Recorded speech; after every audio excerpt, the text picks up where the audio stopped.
대검찰청으로 가보겠습니다. 김호수 총장은 긴 하루가 될 것이라고 말했는데 반대 목소리와 달리 민주당은 당론을 채택했습니다. 박사라 기자가 연결되어 있습니다. 박 기자, 검찰도 상당히 분주하겠군요. 네, 대검찰청은 당론 채택 직후에 현명한 결정을 기대했는데 대단히 유감스럽다는 공식 입장을 내놨습니다. 대검은 오늘 하루 종일 국회에서 어떤 결론이 나올지 촉각을 곤두세우고 기다렸는데요. 전날 검사장 회의에서 검수완박 반대 입장을 발표했음에도 정치권이 이를 강행한 데 대한 실망을 노골적으로 드러냈습니다. 김호수 검찰총장은 조금 전에 별다른 입장을 밝히지 않고 퇴근했습니다. 그렇군요.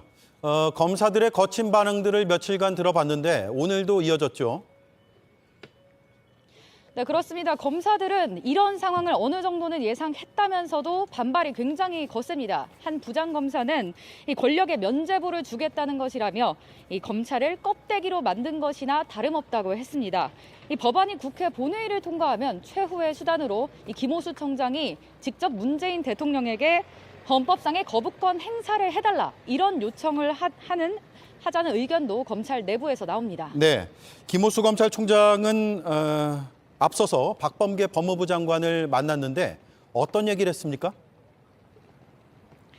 네, 한마디로 이런 검수완박 법안 처리가 부당하다는 의견을 전달을 했습니다. 김 총장은 이 장관님, 검찰청은 법무부의 외청이 아닙니까? 라는 말도 했는데요. 그러니까 법무부가 사태를 방관하지 말고 적극적으로 검수완박 법안 저지를 위해서 좀 더 힘을 보태달라 이런 취지입니다. 네, 박 장관은 거기에 대해서 어떤 답을 했습니까?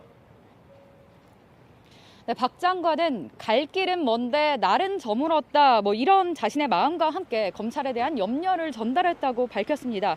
임기가 얼마 남지 않은 장관이기 때문에 민주당 당론을 따라갈 수밖에 없다는 다소 수동적인 태도로 해석을 할 수가 있고요.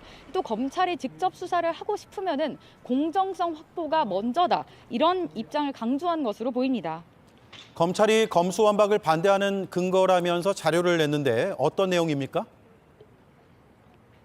네, 요약을 하자면요. 검찰은 자신들이 하던 수사를 전부 경찰이 감당하는 것은 사실상 불가능하다는 주장을 하고 있습니다.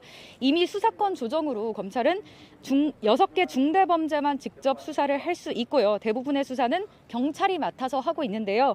이 문제는 수사가 부실한 경우 검찰이 보완 수사라든지 재수사를 요구를 해도 경찰 인력 등이 부족해서 몇 개월씩 늦어진다는 겁니다. 이 수사권이 경찰로 완전히 넘어가면은 사건 처리 기간이 지금보다 더 늘어나서 결국에는 그 피해가 국민들로 돌아간다는 게 검찰의 설명입니다.